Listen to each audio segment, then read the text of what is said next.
Okay, we're going to get started. I want to thank you folks for coming. It does seem like it really is the end of the semester here and things are winding down, but what better way to cap the semester than with a nice discussion about virtue. So we're glad you're here and thanks for participating. The Gonzaga Socratic Club has been in existence for a little over 6 years now, and our mandate is to consider and explore issues in especially the Christian worldview, to think about academic and philosophical and theological questions, and to try to explore those. We follow the spirit of the Oxford Socratic Club, which was founded in the mid-1900s and was presided over by C.S. Lewis for a number of years there. So our motto is to follow the argument wherever it leads, and we try to do that no matter what we're talking about. So thanks for coming. In the classic formulation of Aristotle, virtues are character qualities or dispositions that involve the proper rational governance of a particular scope of desires, attitudes, and appetites, and that may be understood in each case as mean states contrasted with vices of deficiency and excess. I see some of my ancient philosophy students, so they've heard this before. And you may have heard it in ethics class too. So for example, the classic example, courage is virtuous because it is a quality of character produced by habitually right choices concerning rational governance of fear, and therefore involving a tendency to properly exercise rational governance in future cases of fearful situations, and because it can be contrasted to the vicious deficiency of cowardice, on the one hand, in which fearfulness overpowers rational governance, and, on the other hand, the vicious excess of rashness, in which the agent improperly and irrationally discounts danger. A contemporary group of thinkers engaged in what is called virtue epistemology seek to apply the language and concepts of the virtues to the conditions of and search for knowledge. Our speaker today hopes to contribute to this project by focusing attention on the value of perseverance in intellectual inquiry. As he sees it, perseverance is an important and necessary quality of truth seekers, and thus should be acknowledged as a virtue of character. Our speaker today is Professor Nathan King, who has been at Whitworth for a little over a year now, and he has degrees from Seattle Pacific, Biola University down in California, and Notre Dame. And his specializations are in epistemology and philosophy of religion, on which he has co-edited a book that was published just a few years ago, Is Goodness Without God Good Enough?, which includes contributions from some very distinguished philosophers of religion. So, without further ado, Professor Nathan King. Thanks so much. I might have advised you to wait until after you heard what I had to say to clap. Thanks anyway. So I'll kind of toggle back and forth between reading and walking you through some slides. I'll begin by reading just to get the timing going correctly. Much recent work in epistemology has focused on the analysis of cognitive character traits. These traits comprise an important kind of intellectual virtue. Among the intellectual virtues that have received extended treatment in the literature are responsibility, conscientiousness, honesty, courage, open-mindedness, firmness, humility, charity, and wisdom. To my knowledge, no philosopher has undertaken an extended treatment of perseverance as an intellectual virtue. So in this paper, I'll undertake this task. And I have to say this is a work in progress. I really look forward to your comments. Those will help me improve the paper. An inquiry into the nature of intellectual perseverance is worthwhile for several reasons. First, as we'll see, this virtue has played a crucial role in the history of Western thought. Second, perseverance is importantly related to other intellectual virtues, for instance, courage and practical wisdom, that have already received extended treatment in the literature.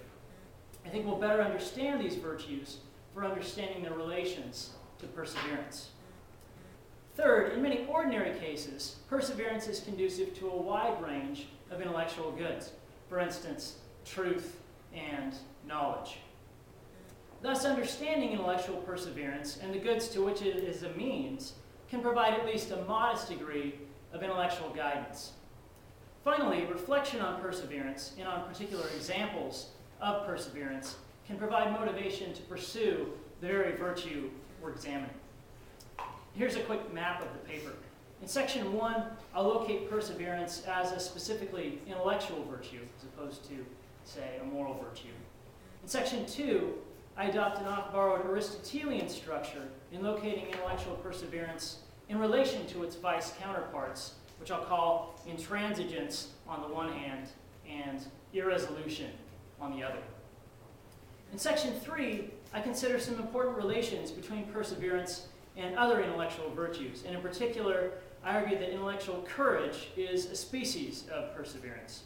And if this is right, it's an important result given sort of the prominence of courage in the contemporary literature.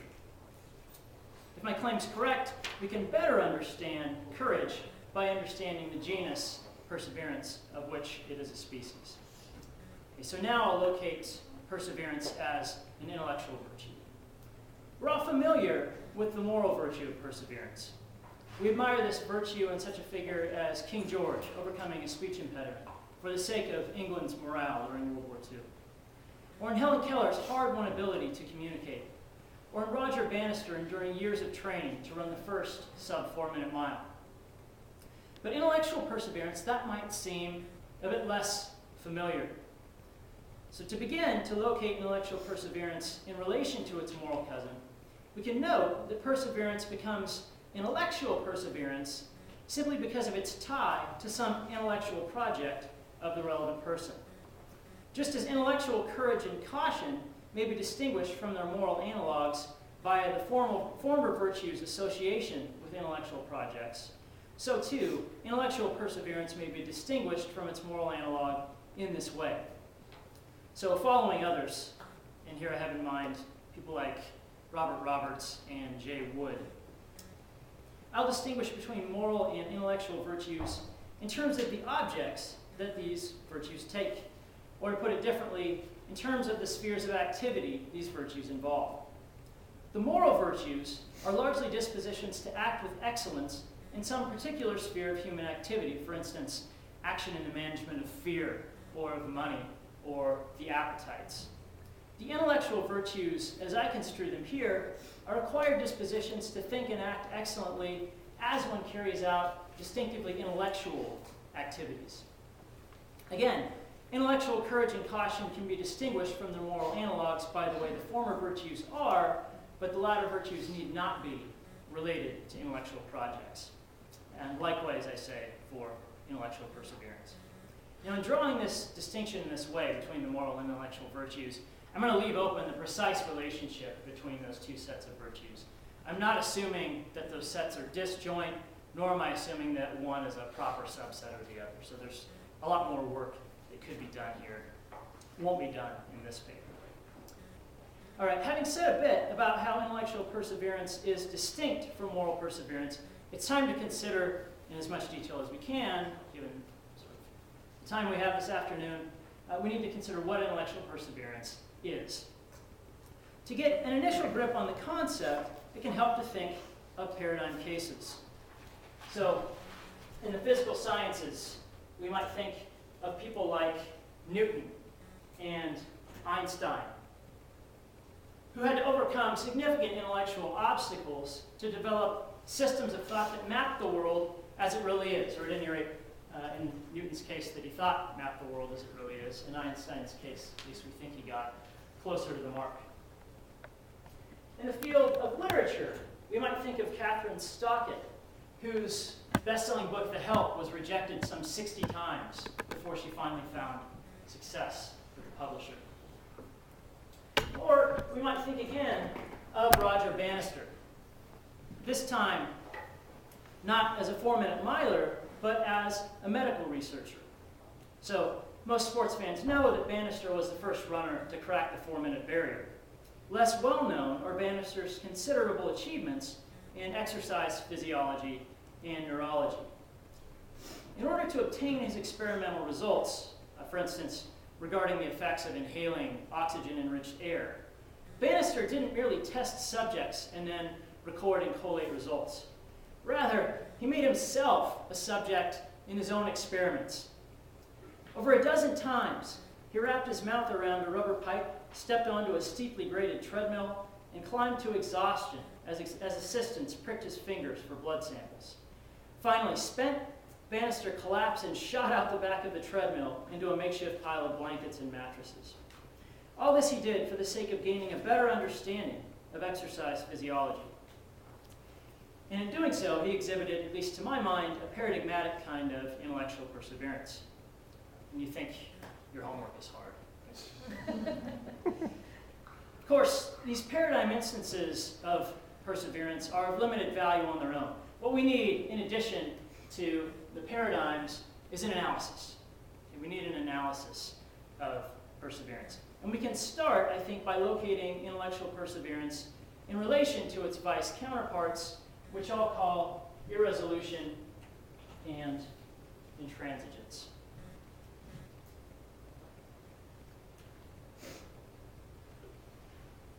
On this vice-virtue-vice schema, a virtue lies between an extreme of deficiency on the one hand, that's irresolution, and excess on the other. So in the present case, irresolution is the deficiency. This I characterize as a tendency to give up too early on one's intellectual projects. Now there's vagueness about what counts as too early, but despite that vagueness, we can identify clear cases. So we might consider the high school student who gives up on his geometry homework after, say 2 or 3 minutes because he just finds a problem too difficult. Or we might think of an aspiring author who quits writing because he doubts his ability. Or a grad student who drops out of school simply because the dissertation seems like too much work. Now, irresolution, here's a clarification, shouldn't be confused with indifference, though both sometimes serve as explanations for why someone quits an intellectual project. The high school dropout who quits because he finds it too difficult does something different from the student who drops out just because, say, he doesn't care to learn. The former student exhibits irresolution. The latter just exhibits an unseemly failure to love knowledge. The irresolute person gives up in the face of intellectual obstacles, though he may value the knowledge to be gained, expressed, or applied in his projects. The indifferent person does not value the intellectual goods associated with these projects in the first place. It's the former, irresolute person who exhibits the deficiency that keeps him or her from intellectual perseverance. All right, so much for the deficiency. We'll turn now to the excess, intransigence. Whereas irresolution is a tendency to give up too early on one's intellectual projects, intransigence is the tendency to persist in these projects even when there's good reason to think that significant further progress is extremely unlikely. It's a tendency to give up too late or to give up not at all. And again, as with irresolution, there's vagueness about what counts as too late. But we can still identify clear cases. So we might think of Thomas Hobbes and friends trying to square the circle, or of nuclear physicists continuing to try to achieve cold fusion, or an example that hits a little close to home for me, philosophers trying to prove the existence of tables and chairs to the satisfaction of philosophical skeptics. You might think, never going to convert those skeptics. Perseverance as an intellectual virtue lies between these extremes. This sort of perseverance requires, at minimum, a disposition to stick to one's intellectual projects for an appropriate amount of time. What amount of time is appropriate? Well, to begin, we can note that the answer to this question will be determined by practical wisdom. This is the overarching virtue of practical wisdom. This is going to, at least when exercised, enable us to tell whether a given project is worthy of continued pursuit. Now, I think this appeal to practical wisdom has to be part of the picture, but it's pretty thin on its own. It's not very informative. So I want to carry this at least a little bit further. We want to know what practical wisdom recommends in particular cases. And though we're not going to find a tidy formula here, I think we can make at least some progress. And here's where I'll turn to C.S. Lewis, a sort of hat tip to the Socratic Club. and the emphasis that you will have on C.S. Lewis, he has a point here that I think we can apply to gain a little insight about what might count as too late. This will help us figure out sort of where the line is between perseverance and intransigence. Give us at least a little bit better idea. We can glean a principle that will help us sort of make progress here by thinking about Lewis's view of temptation in the moral realm. Lewis says this: "No man knows how bad he is till he has tried very hard to be good. A silly idea is current that good people do not know what temptation means. This is an obvious lie. Only those who try to resist temptation know how strong it is. After all, you find out the strength of the German army by fighting against it, not by giving in. You find out the strength of a wind by trying to walk against it, not by lying down. A man who gives in to temptation after 5 minutes simply does not know what it would have been like an hour later. That is why bad people, in one sense, know very little about badness. They've lived a sheltered life by always giving in. We never find out the strength of an evil impulse until we try to fight it." Though Lewis's words here concern moral temptation, I suggest that something similar is true in the intellectual realm. Consider a person who succumbs to the temptation to give up quickly on an intellectual project. By virtue of his nearness to the project, he knows very little about its difficulty. But it's precisely this ignorance that makes it unwise for him to quit. Only by sticking with the project for an extended period of time will he learn, or will she learn, what he needs to know in order to make an informed judgment about the project's viability. Practical wisdom recommends waiting until he's in just such a position before deciding to abandon the project. In short, at least within some reasonable limit, practical wisdom may push him to continue his project for a good deal longer than he was initially inclined to think appropriate. This might result in a breakthrough, but if it doesn't, it at least places this person in a better position from which to judge that the project shouldn't continue.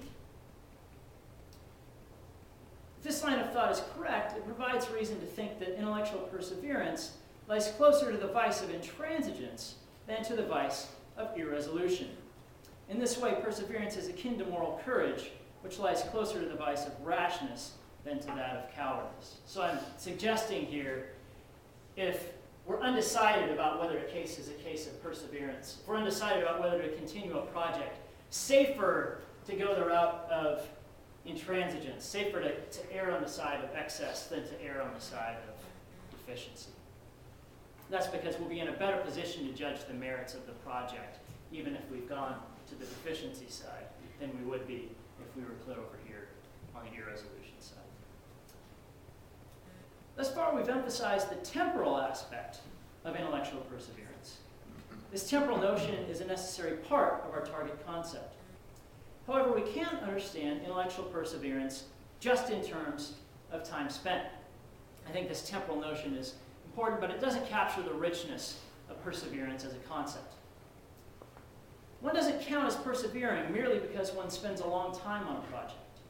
One might spend a long time on a project that's very easy, or one might spend a long time on a project just by lollygag. In neither case does one persevere in the relevant sense. Central to perseverance is the disposition to stay at one's intellectual projects in the face of obstacles to the success of these projects.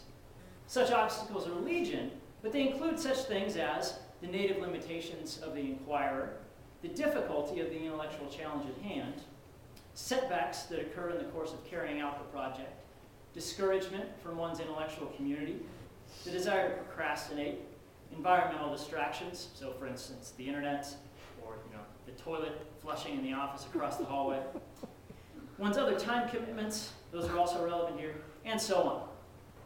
Such obstacles, whether alone or together, tend to impede progress toward the completion of intellectual projects. The key constitutive feature of intellectual perseverance is the disposition to persist in one's projects in the face of such obstacles. Now, here's an important question. Are the obstacles relevant to perseverance intrinsic or extrinsic to one's intellectual projects? So above, I've suggested, at least, that the answer might be both. It seems plausible that such items as project setbacks, those are just kind of part of the project, right? They're intrinsic to the project. You expect setbacks, as well as distractions, blaring TV or stereo. Both of those might require perseverance in order to be overcome. Now, by admitting extrinsic obstacles, I might seem to have created a problem, right? We don't want to attribute perseverance to someone just because, say, she disables her internet connection or ignores a flushing toilet, right? Just ignoring those things, that's not enough. Not all cases in which one sets aside an extrinsic obstacle are cases of perseverance. So there's at least some resistance to thinking that extrinsic obstacles are relevant. There's a lot to say on this point. Now note just sort of two remarks. First, in practice, these intrinsic and extrinsic obstacles are often connected. It's often because one finds part of an intellectual project so difficult, this is intrinsic to the project, that one must overcome some extrinsic obstacle. So, for instance, it's because writing a paper on intellectual perseverance is difficult for me that I find it tempting, to check my email 12 times in an hour or something like this. Right? It's often because the project is difficult that you're tempted to set it aside in favor of some extrinsic obstacle. Second, overcoming extrinsic obstacles is relevant to perseverance when one overcomes an obstacle for the sake of the intellectual project at hand. So I'm a lot more inclined to attribute perseverance to the person who turns off her internet connection for the sake of getting back to work than I am to attribute perseverance to the person who merely turns off her internet connection. So I tentatively conclude that setting aside extrinsic obstacles can be, but isn't always, relevant to perseverance as an intellectual virtue. And that's the case even where extrinsic obstacles are present. Okay, 3 more points. These are sort of clarifications, things you might think are necessary for perseverance, but might not be. Or at any rate, the first one will be like this. Okay, first, the pursuit of some new, undiscovered truth is not necessary for intellectual perseverance. Now, in many cases in which perseverance is exercised, it is exercised in the pursuit of some new truth. This is so, for instance, as Newton and Einstein are trying to figure out the way the world works. But it would be a mistake to think of the pursuit of truth as necessary for intellectual perseverance. In some cases, perseverance is present even after the truth has been acquired. Here, perseverance is expressed primarily in the dissemination of some discovered truth, or in its application. So examples here, a novelist might exhibit perseverance when she toils to produce a work that teaches the same moral truths that she learned at her mother's knee, right? She's not learning a bunch of new truths here. She's just trying to express them. This same author exercises intellectual perseverance as she endures rejection from acquisitions editors when she tries to get the work published. Again, she's working for some intellectual good here, but not primarily for the pursuit of some new truth. So while the pursuit of truth often accompanies perseverance, this pursuit is not the only venture in which the virtue is exhibited. Second, completion of the relevant project is not required for perseverance. So suppose, for instance, that while on vacation in Greece, I discover improbably some lost work of Aristotle. And suppose I want credit not just for the discovery, but for the translation of the work. Then it occurs to me, oh yeah, I can't read Greek. That's an obstacle, right? But I'm steadfast. I decide, no, I really want to translate this work. So I enroll in all these Greek courses. I take 5, 6, 7 years worth of Greek and set out to translate the work. So there's all this effort involved. I get the project underway. It takes me a couple of years. And on a Friday afternoon, I come to the final paragraph. It's 5 o'clock. I decide, I want to get home to my family. So I decide, you know what? I'll finish this on Monday. Set the project aside, go home, try to enjoy a nice weekend, and then over the weekend, I'm flattened by a bus. So this story has a sad ending, unfortunately. The good news for me, even though I've died in this case, is that I haven't thereby failed to exhibit perseverance. Right? Just because I didn't complete the project, it doesn't follow that I failed to exhibit perseverance. So perseverance doesn't require completion of one's intellectual projects. Instead, it requires something weaker, maybe bringing these projects as close to completion as one can, given the constraints of, say, time, ability, and practical wisdom. At any rate, completion isn't required. Third, as with some other virtues, intellectual perseverance is, in a sense, person-relative. For what serves as an obstacle for one person may not be an obstacle for another. My 3-year-old might exhibit perseverance as she spends the afternoon learning to count to 20. At least once she passes 11, this task starts to get difficult for her. Given her current training, she has to overcome certain obstacles in order to count to 20. But I will not, I'm proud to say, need to overcome these same obstacles. Likewise, a seasoned professor might be able to write an excellent essay without much of the difficulty her sophomore students encounter. The students, but not the professor, exhibit perseverance in this case. If there's just no obstacle for the professor, perseverance doesn't really come up. Okay, so what I'm saying here is that facts about one's training, one's native abilities, these can bear on whether one exhibits this virtue of perseverance or not. These are person-relative traits, but because these things are constitutive of perseverance, or overcoming certain limitations, those things are constitutive of perseverance, it's going to turn out that perseverance is, at least to an extent, person-relevant. Okay, to sum up, if this analysis is correct, perseverance is a matter of continuing in one's intellectual projects for an appropriate amount of time, despite the threat of obstacles to the completion of these projects.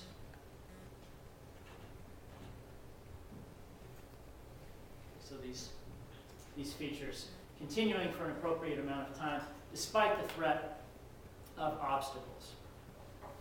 Okay, that's getting us at least in the neighborhood of perseverance. I'm not sure this is an exhaustive analysis, probably more chipping away when you do that.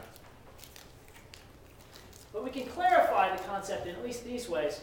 First, perseverance is closer to intransigence than to irresolution. If you have to err on one side or the other, safer to go with intransigence. Second, though it often involves the pursuit of discovery of new truths, perseverance doesn't require it. Right? It can be exhibited in attempts to express old truths or apply them in new ways. Perseverance also doesn't require the completion of one's projects. The example of my getting hit by a bus as I translated Aristotle is supposed to illustrate that. And then finally, within limits, perseverance is person-relative. There's at least some wiggle room there. Despite my efforts, this analysis is not exhaustive. Further chipping away might improve it. But for now, note that it would be a mistake to think that anything short of a correct, exhaustive analysis is worthless. For regulative epistemology, that's epistemology that's aimed at intellectual guidance, exhaustive analyses aren't always necessary. Rather, for the purposes of guiding our cognitive conduct, analysis that provides significant but not complete conceptual elucidation sometimes suffices. I suggest that for the purposes of regulative epistemology, the analytical task can become secondary, so it might not end, but it can become secondary, when two conditions are met. First, we've elucidated a concept well enough for it to do regulative work, and second, our efforts at conceptual analysis have reached diminishing returns. So I'll let you all judge for yourselves whether we've reached that point yet. We may need to do some additional work before we get there. All right, having explored the virtue of perseverance itself, I'll now locate it in relation to other virtues, and for the sake of time, we'll be limited to the relation between perseverance and courage. Now, you might think that to this point, I've just given an analysis of intellectual courage under another name. You might think also that once we have an analysis of courage in hand, there'll be nothing interesting to say about perseverance as an intellectual virtue. I'll now provide some arguments that if sound, show that these claims are incorrect. The first argument aims to show that intellectual courage is itself a species of perseverance. The second aims to show that perseverance does not require courage. I'm less certain about the soundness of the first argument than the second. But either argument, if sound, shows that perseverance is distinct from courage and therefore deserving of a separate analysis, even if my analysis, as it's stated so far, is wrong. So then first, courage is a species of perseverance. That is to say, cases in which intellectual courage are exemplified are a proper subclass of cases in which intellectual perseverance is exemplified. I'm going to persevere and ignore the apologies. This argument proceeds in two stages. First, I'll argue that courage is a subclass of perseverance, and then I'll argue that it's a proper subclass. Okay, so I'll go through this once just sort of verbally, and then I'll put it up on the slide. I think going through it a couple of times might help make it stick. By the traditional definition of courage, premise 1, if a person X exhibits intellectual courage, then she exhibits a disposition to overcome her fears for the sake of some intellectual good. But, premise 2, if X exhibits a disposition to overcome fears for the sake of some intellectual good, then X exhibits a disposition to overcome an obstacle to the pursuit of the good in question. In other words, fears are a kind of obstacle. It follows from these two steps that 3, if X exhibits intellectual courage, then X exhibits a disposition to overcome an obstacle to pursuit of some intellectual good. Now, the virtue of perseverance just is a disposition to overcome obstacles to the pursuit of intellectual goods. Thus, step 4, if X exhibits a disposition to overcome obstacles to the pursuit of a given intellectual good, then X exhibits intellectual perseverance.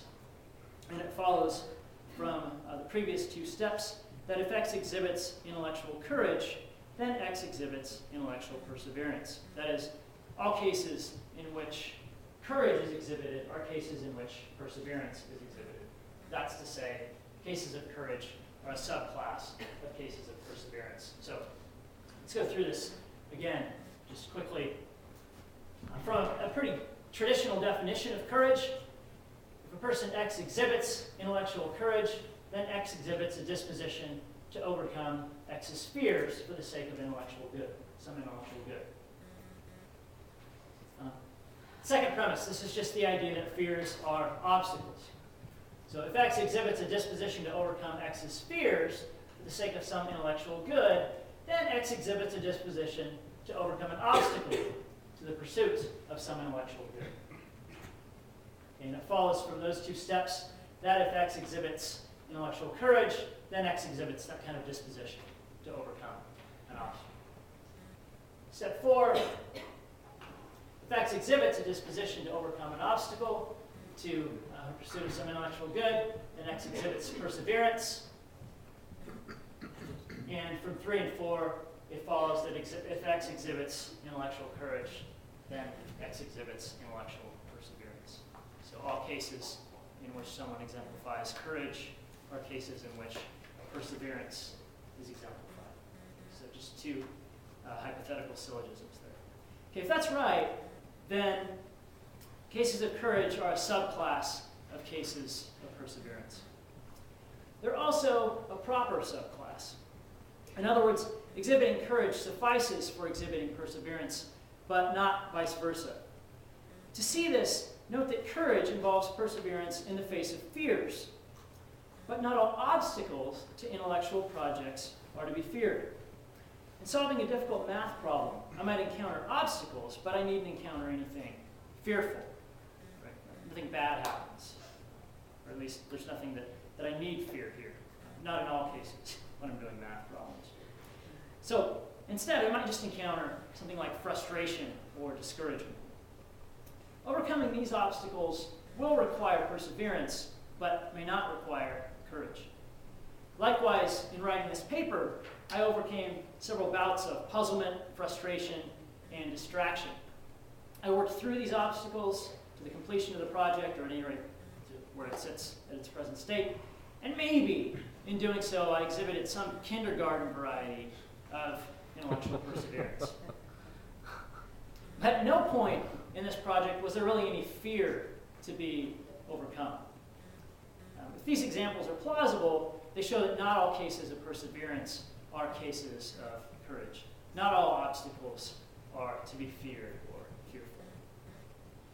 These examples, conjoined with the argument up on the slide there, show that cases of intellectual courage are a proper subclass of cases of perseverance. In other words, courage is a species in the genus Perseverance. This concludes my first argument. It's just a two-step or two-stage argument. If this argument is sound, it casts light on the nature of intellectual courage by way of taxonomy. Here's the taxonomy. So, an understanding of perseverance helps us to understand a virtue that's received significant attention from virtue epistemologists.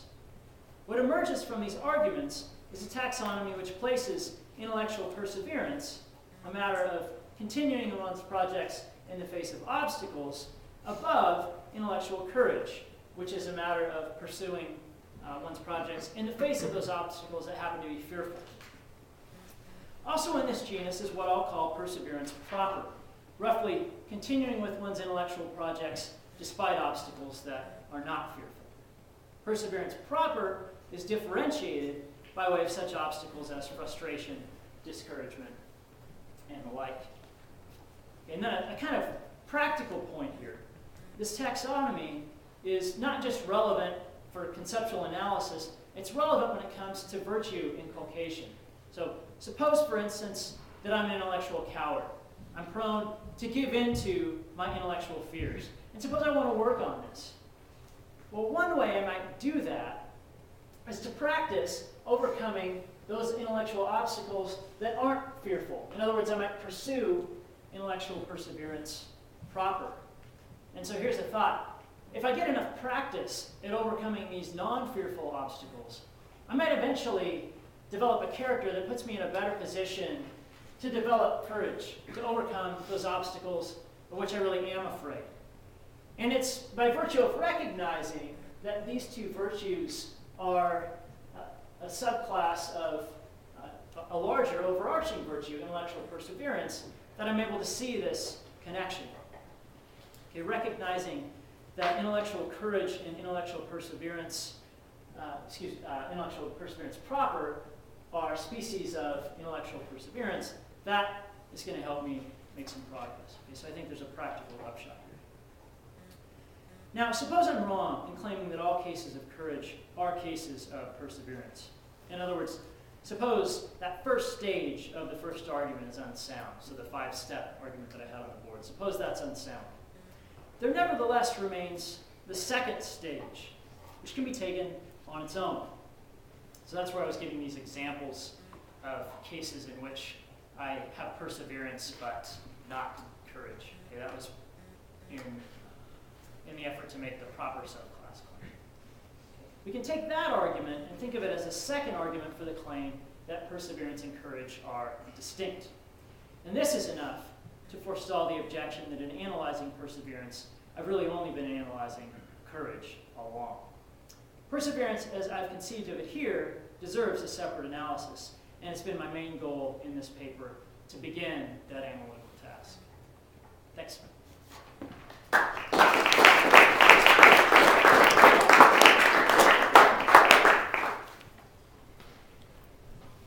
Well, one of the traditions in which we persevere at the Socratic Club is that we tend to have commentators who help bring the salient issues of presentations out for discussion, because we are very much committed to dialogue in the Socratic spirit of the Socratic Club, as would be appropriate, I suppose.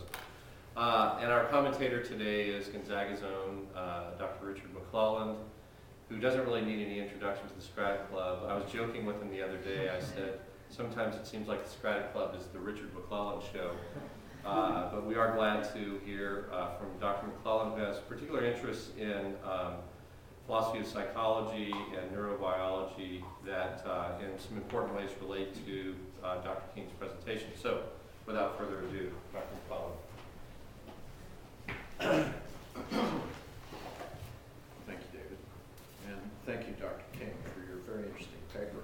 Indeed, Dr. King has paid us a considerable compliment, in my view, by opening up this very interesting topic in a very useful way. That said, I do want to introduce a few objections. And I'd like to do so, first of all, by mentioning 4 cases. One of the things that Dr. King's remarks encouraged me in over the last few days was indeed to think of particular cases of what at least I have supposed up until now were perseverance. And I'd like to use the cases to point out what I take to be one difficulty and then a few other observations to add to it. The first concerns a member of my wife's extended family. This is a woman who is now in her mid-60s. I observed her a few years ago when she happened to pick up in the sitting room of my in-laws' house a Rubik's Cube. Many of you will be familiar with Rubik's famous puzzle. And I watched as she tried to solve the puzzle. She worked for about 50 minutes trying to solve the puzzle and made no progress whatsoever. This also may be familiar to you if you've tried to take Rubik's Cube. Now, the reason that she made no progress is that this woman suffers from a very serious genetic defect, which caused a series of catastrophes affecting her cognitive skills when she was an infant. The genetic damage in question caused cancer in her brain, which destroyed parts of her frontal lobes and caused a severe degree of mental retardation. She has, by test, throughout her adult life, tested at an IQ of about 60, which is very low. This has affected, in particular, her executive functions. And what I was watching was somebody who could not learn from the puzzle, and thus could make no progress. Now, it may be that this was a case of intransigence, but I'm not inclined to think so. If it is a case of perseverance, then I think it points to an important condition regarding perseverance, and when it may or may not be virtuous. I'll come back to that a little later. Second example is taken from Dr. King's paper, and that is the case of Catherine Stockett's famous novel, Hub. It is notable indeed that this novel was rejected over 60 times before she found successful publication. We tend to regard this as a case of perseverance, it seems to me, largely because the novel turned out to be a bestseller. That is, there's something about the goal which was achieved that has a retrospective effect on whether we think that her, what, perseverance or intransigence was a good thing. Third case, also drawn from a book. Ian Kershaw has been for many years a historian who has studied extensively the political life of Germany in the Nazi period. He's the author of a famous 2-volume biography of Hitler, and he has recently published a book called The End, which is about the way in which the Second World War in Europe wound up between July 1944 and May 1945. His puzzle is this. By early July 1944, it was perfectly obvious to many of the German commanders in the field that the war was lost. They were about to be invaded from the east by the Red Army. The Western Allies had gained a foothold in Normandy and southern France and were working their way up the Italian peninsula. They had been driven out of North Africa. Large parts of their military forces had been captured or destroyed on the Eastern Front, and so on and so forth. The series of catastrophes could be multiplied almost endlessly. Kershaw's question, which is a very interesting question, is why did they persist for so long? That persistence over a period of slightly less than 1 year caused the useless deaths of millions of people. I recommend Kershaw's book for its own sake, but also with regard to the question of perseverance. If perseverance is the persistence in seeking to achieve one's goals in the face of obstacles, then the collective judgment of the German High Command and its political authorities during this period is a case of perseverance. And yet there is something profoundly wrong with this perseverance. My fourth case is drawn from a recent article in the journal Nature. Dan Shechtman teaches and works at the Technion Institute in Israel. He is a theoretical chemist by trade. In 1982, he made some interesting observations about certain crystal structures that he happened to be working with. And in his observations, he observed that these crystal materials he was looking at violated certain important general principles of crystallography. He made efforts to publish his findings. It took him 2 years to publish these findings. And at the time, as he himself acknowledges, no one believed him. He says this: "People didn't believe me," adding that it was his dogged pursuit of the problem that even caused the director of his research team to suggest that he find some other research team to belong to. He finally got his findings published late in 1984. The article was written because the previous week, Dan Shechtman was given the Nobel Prize in chemistry for those very findings. No one believed me, and yet he persisted. Now, I have to agree with Dr. King that the disposition to persist in one's projects in the face of certain kinds of obstacles is not a bad way of defining perseverance. However, it seems to me equally clear that not all cases of perseverance are virtuous, whether in the intellectual sense or the moral sense or any other sense that you care to use the term virtue. And whether they are or not, has something to do with at least two things. One is the nature of the goals or purposes which we are persisting in. Then the second might be loosely called the conditions under which we persist. Here I'm tempted to quote a very great poet indeed, and that is the poet Longfellow, who once said, charmingly, "There is a little girl who has a little curl right in the middle of her forehead. And when she is good, she is very good indeed. And when she is bad, she is horrid." He wrote this little bit of doggerel for his niece, and he used to say it to her fondly while walking up and down in the countryside, holding her in his arms. I'm inclined to say something the same about persistence in the pursuit of goals in the face of obstacles. That it's rather like the little girl with the little curl right in the middle of her forehead. Sometimes it is good, and sometimes it is horrid. Two further, well, perhaps three observations. One is that it does seem to me that Dr. King is exactly right that plotting the boundary between what we would call intransigence and what we would call perseverance is a very important task. But I'm not sure that we're yet able to do that.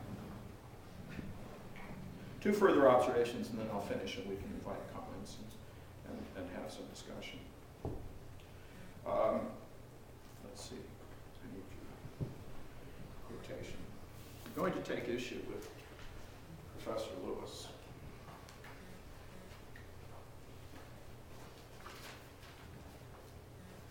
And I say this as someone who once upon a time was a great devotee of C.S. Lewis. Indeed, the main reason I went to Oxford myself was because of his influence.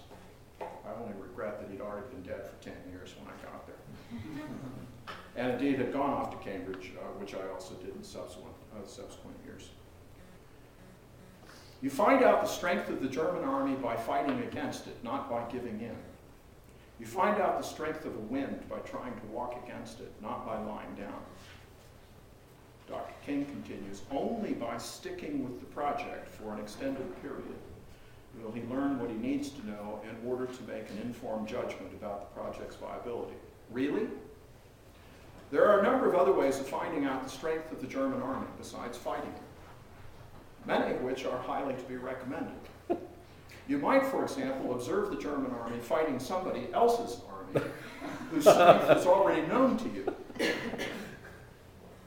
As, for example, the Western Allies did in 1904, observing the strengths of the Russian army when it was defeated by the Japanese. Alternatively, you might observe the German army on maneuvers. Alternatively, you might offer to maneuver against them, have, as it were, a practice war, which is a common way indeed of training armies. Or indeed, you might calculate their strength on various criteria simply from observing. How many heavy artillery pieces do they have? How much armor? How many men? How rapidly can they deploy in the field? Etc., etc., etc. There are a variety of ways of determining the strength of the German army without fighting them. Secondly, sometimes when you fight them, what you actually find out is not what their strength is, but how bad you are. The British, for example, famously found out just how bad a General Montgomery was when he fought the German army in North Africa, incompetently, which he repeated in the Italian campaign, and repeated a third time in Normandy. It virtually drove the Americans buggy. And, as tends to be the case with bad generals, it cost the lives of tens of thousands of his men quite unnecessarily. The difficulty with fighting an army is that sometimes you find out how bad you are. Now, I mention this only to take issue with the principle that only by sticking with a project can we learn whether the project is viable or not. There are other ways in which one can do that. So I don't think this is going to help us very much. And finally, and last of all, it's not at all clear to me that fears are obstacles just altogether. Indeed, it is perfectly clear to me that they are not always such. For fears can be veridical. In the face of that which is genuinely fearful, they are. In which case they are not. Far from being an obstacle, they can be extremely helpful. And thus, I do think there's an important assumption being made in one of Dr. King's arguments that does fail. And that is the assumption that fears are eo ipso obstacles, because indeed, many fears are not. But perhaps now we might open things up to discussion. I'm sure Dr. King will be glad to take questions or comments, and so will I. Thank you very much indeed for your kind attention.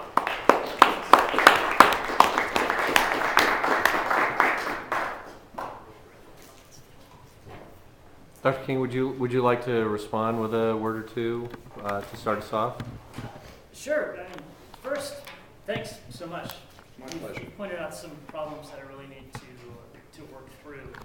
I don't have solutions to all of them, so just a few kind of off-the-cuff comments here in the interest of keeping the discussion going.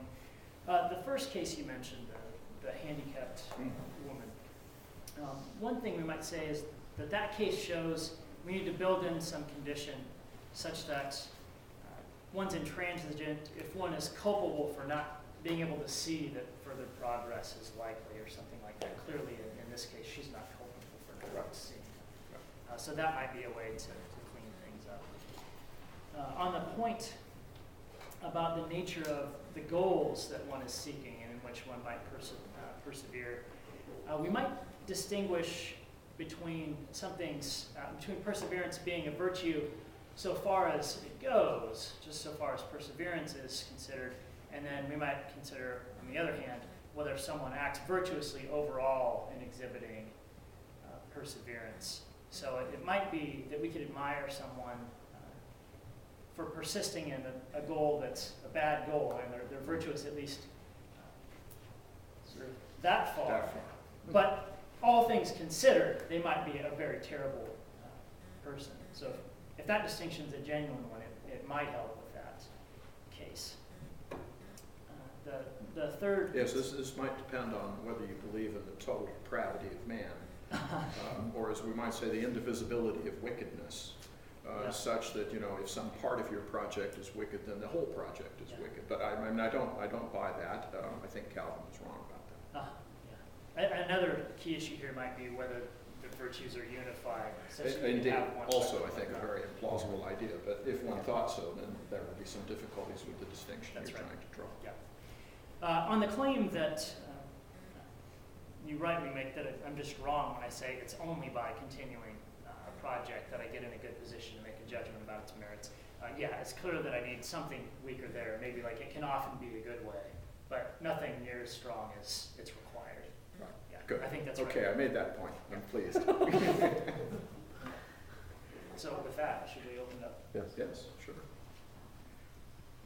Go ahead. My first thought is that you might handle that though just by expanding the expression of what you mean by continuing the project. Can't analyzing the circumstances be part of it without, that's part of it too. Asking my friends who are smarter than I am whether I should continue or something. Or doing the research to find out if somebody's done it before. I mean, things like that, which are preliminary stages of it, but they're real. I found persuasive your analysis overall, and also your distinction between moral courage as a species as opposed to a broader category of intellectual perseverance. And given that, I think there might be one refinement of diction on one of your earlier slides where you speak about the threat of obstacles. And that seems to imply only fearful obstacles are pertinent. And you mean them across the board. Any sort of obstacle is pertinent. So I think you sort of muddied the water there for yourself just by putting in the phrase, the threat of. So anything that's a threat might be fearful, is that the... Just the idea, you don't need to say the threat of obstacles. Yeah. Persevering despite obstacles is the point for intellectual perseverance, whether or not they're fearful or not. You make that point later on, so omitting a reference to threat or fear earlier. Good. Yes, indeed. Clearly some obstacles could be, at least intrinsically, quite good. That's right. But still an obstacle to continuing one's research or continuing on the project because absorbing time, attention, other resources and the like of that. Yes. Also very nice, I thought, was your choice of diction. And I don't know the literature, so I don't know if you're adopting this or using it yourself, but the positive perseverance with the negatives, with the negatives prefixes were irresolution and intransigence. That's very nice. It emphasizes the positiveness of the nature of the virtue. I think the dictionary helped me out a little on that one. Okay. Were you seeing threat in more neutral terms, almost like you meant, I'm wondering about, Catherine seems to be suggesting that threat implies fear, but I think I read you to mean threat as in the prospect of obstacles, which really is more neutral with respect to the question of fear. Is that what you were thinking? Yeah, threat needn't mean sort of I'm worried about some injury or something like that. It means that the project may well not succeed, and I'll have to overcome something in order to make it succeed. Something. I'm curious about cases of persistence which are occasioned by fear, or in which the point of the perseverance has to do with fear. Indeed, the case I mentioned of the way in which Germany wound up World War II, one of the major problems for the Nazi leadership by the middle of 1944 was that they had completed most of their extermination of the Jews of Central Europe. 95% of them had already been murdered. And so indeed they shut down most of the extermination camps at that point. But they knew perfectly well that if they got to the point of surrendering to the Western Allies, they were toast. And this was part of what encouraged them to persist in a losing strategy of trying to fight the Allies and the Russians also at the same time to a standstill. And it was that strategy which directly led then to the physical destruction of Germany, which hitherto had not been, except for bombing, had not been much touched or much damaged. That is, their persistence in their project was occasioned by the fear. There's something peculiarly wicked about that, it seems. I'm not sure quite what to make of all that, but I do think this matter of obstacles and what kinds of obstacles one is seeking to overcome and so on is enormously important. There, I think you really are onto something that's very valuable. And as it were, the qualities of the obstacles have something to do with the quality of the persistence. Yeah, I think it's certainly going to be the case that, if I could draw on the distinction I made a moment ago, that the obstacles that happen to be involved with the pursuit of a good end are going to be the ones that are sort of more important to overcome. They're going to be the ones whereby you exhibit the most overall virtue, rather than the ones that are just your pet project. Right. As a sort of arduum bonum, as the medievals might say. Well, I was wondering about that, because your example is where fear catalyzed perseverance in a bad task, but sometimes we can imagine fear promoting someone persevering in a good task. I mean, if you're, Well, yes, I'm thinking particularly about the last section of the Nicomachean Ethics, in which Aristotle talks about how most people don't respond to moral arguments. Instead, they respond to beatings, basically, he says. Beatings or legal penalties or pleasure and pain, he says. And so, I mean, you can imagine someone who persists in an intellectual project. I mean, we can really think of simple examples here, like a school child who persists in working on the math problems because he knows mommy will be mad if he doesn't finish the page of assignments. And there's something, though, to Aristotle's argument here that sometimes, because of the nature of character formation, it's necessary for us to be, I mean, sometimes what we would regard as bad motivations actually begin the process of shaping our character in positive ways. So we obviously don't want the child to still be waiting for mommy's approval to do something good when he's 25. That would be bad.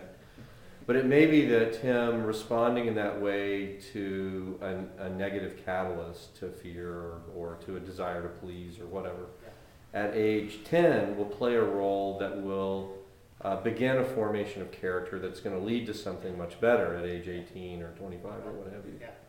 Maybe he won't need so many threats from his dissertation director to keep the project going. Right.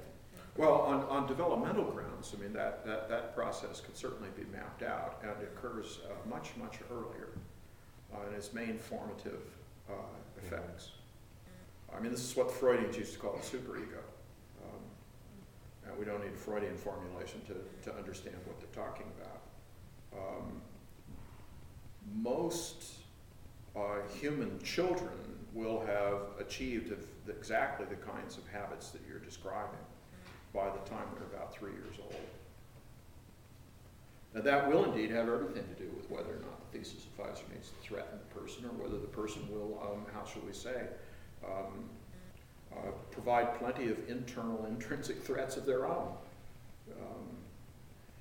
That's why all of us work so well at preparing for our classes, for example, because we've had a long settled habit of fulfilling duties and responsibilities, because we can't stand the alternative of failing to fulfill them. But your picture involves only responding to threats. Oh, no. I mean, the whole, it's enormously more complicated than that. And I'm not thinking about this as a formation that's just as responses to threats. Just that we, that sort of thing is pretty well settled at a much younger age. Which suggests that Aristotle's right about the arguments he gives in that last section. No, he's not right about it. But then he didn't know anything about children. That was one of his big difficulties. And in particular, he doesn't understand the importance, this is Catherine's point, I'm sure, the enormously powerful draw of affiliation in the life of the child, the developing child. But your mention of, pleasing mommy or pleasing daddy or pleasing whoever fulfills the role of primary caretaker is enormously important.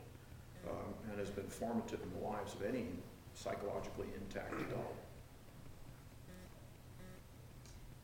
Speaking about children makes me think of an element of your discussion of the intellectual project that I may have simply missed it, but among different projects, you didn't include what seemed to be the most basic and the one that pertains to children, namely to understand. That's not to discover new truths or to articulate them, but simply the project to understand. That seems like maybe the initial kind of intellectual project human beings have. Although maybe that's wrong. Maybe an intellectual project to articulate how to get what you want, even if articulate means point at it. Maybe that's prior, but it might be useful to your analysis to specify understanding itself as a kind of intellectual project. Can I ask what you mean by understanding? And there are two things you might mean. One is merely grasping the meaning of some claim, which will be foundational to whether you can make a judgment about whether it's true or false. The other kind of more fancy kind of understanding would be seeing how some large set of truths hangs together.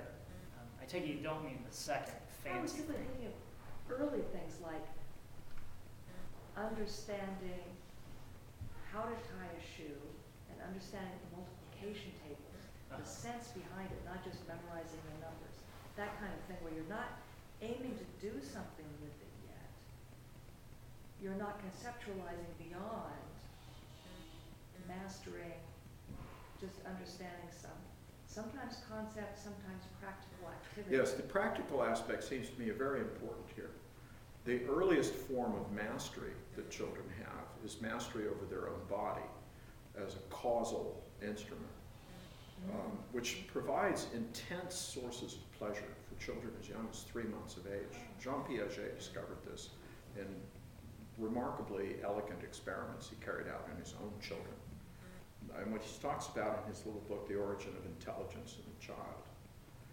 It seems to me the practical side of this is actually far more important from the developmental point of view than the sort of abstract intellectual kind of understanding. It's the understanding of something which enables you to do something, as you said, to tie your shoe, and to do it reliably. This seems to me one of the most powerful and earliest forms of understanding that we have.